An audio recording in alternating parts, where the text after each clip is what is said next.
This is a new series that I'm going to start called My Stories or Story Time.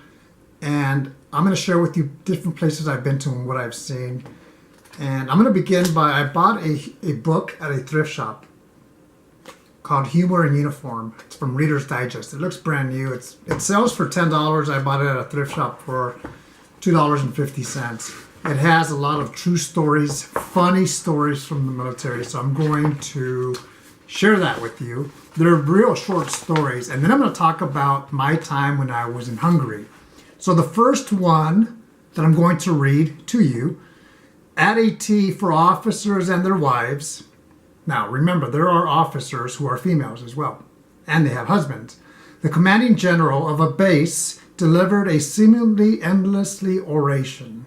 A young lieutenant grumbled to the woman sitting beside him, "What a pompous and unbearable old windbag that slob is."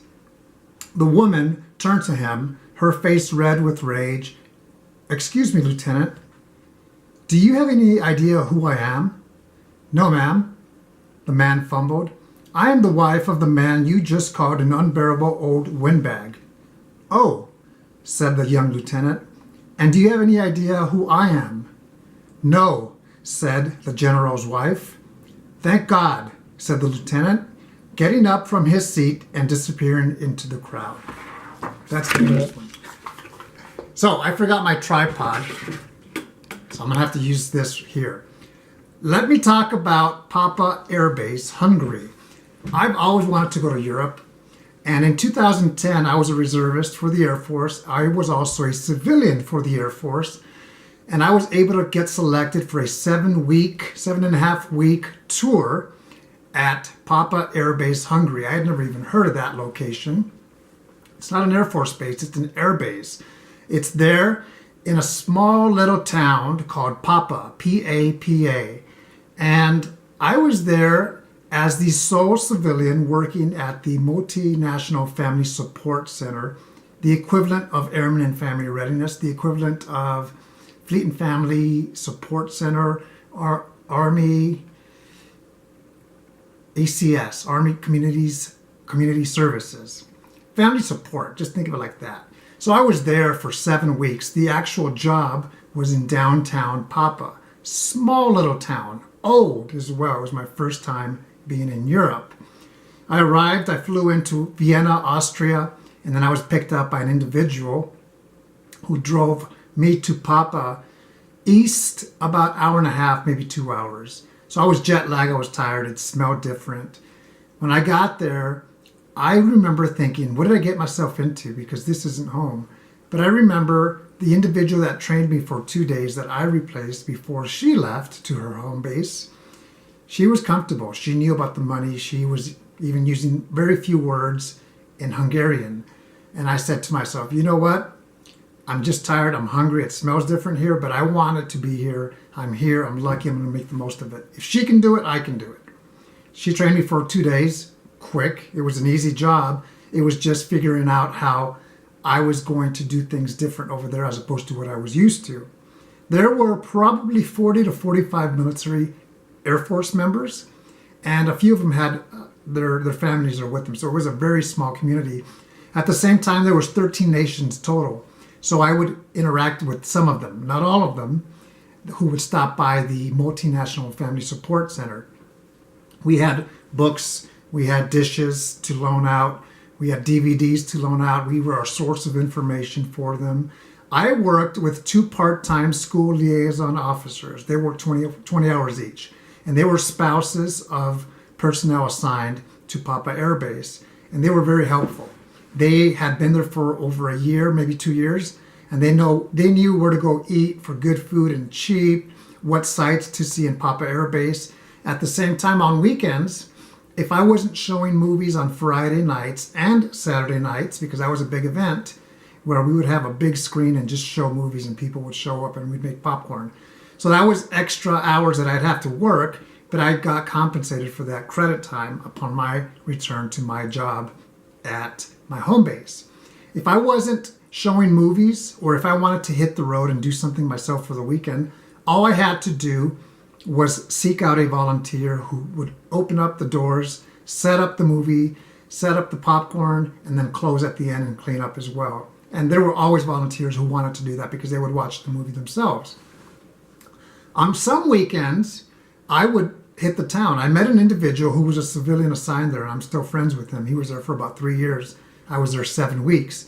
And we would hit the town. Actually, we would hit other locations. We went to Italy, we went to Prague, we went through Slovenia, and we really had a great time on weekends.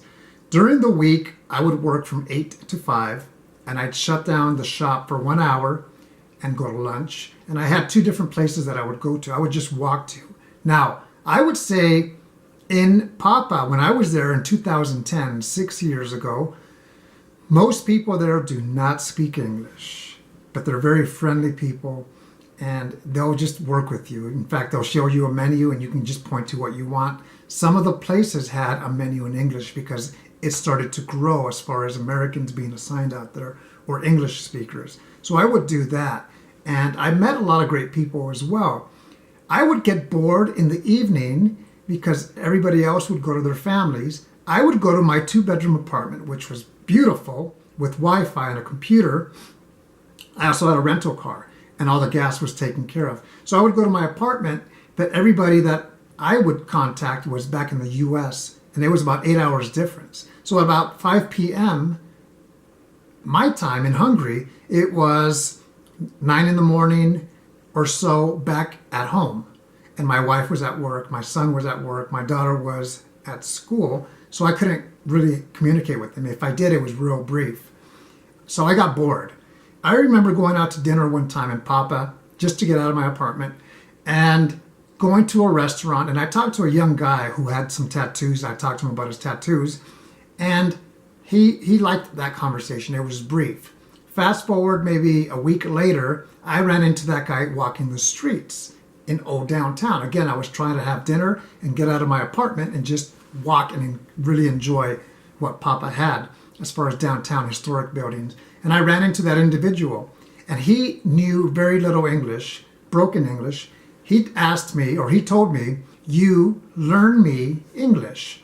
Obviously, what he was saying is if I can teach him English. Now, of course, because I was bored, I said, how about we meet once a week for dinner?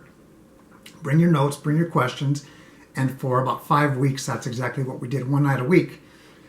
And we became friends. I still talk to him. At the time, he was young. He's still young. He is maybe around 24 years old right now, or 25. And the other thing is, on a weekend, I said, hey, what can I see around here? Do you have some time? Do you want to go with me and just show me what I haven't seen outside of Papa so I can see something else?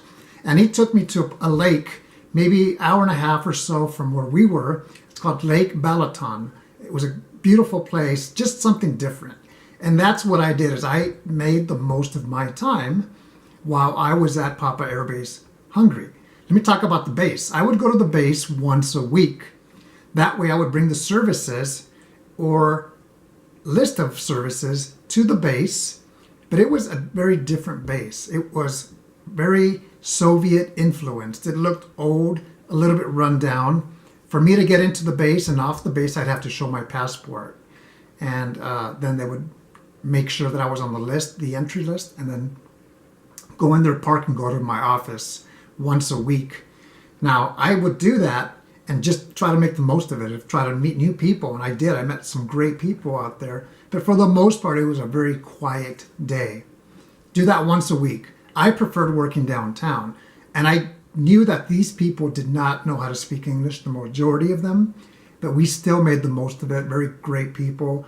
In Hungary, they have some very delicious food. They don't use the euro, they use the forint. That's the name of their currency. 7.5 weeks went by quick.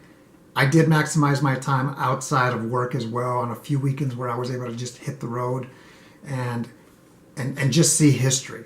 Since then, I've been to Europe 2 other times, in 2014 and 2015. Last year, I was there with my family in Italy, and we had a great time. I can't wait to go back to Europe. When opportunities present themselves for you as a civilian, as a service member, regardless of what your status is, jump on those opportunities. My reserve job knew I was going to miss about 2 months of UTA, Unit Training Assembly, but they worked with me. They asked me if I wanted to make up my time at the beginning or before I left or upon return. So communication is key. Anytime there's an opportunity for you to travel and work somewhere else or interact with the locals, do it. This is the first example of a story time. I've also been to Greenland. One day I'll talk about that right around the corner, specifically on what I got to see and what I got to do out there. Hope you enjoy it. Have a great day.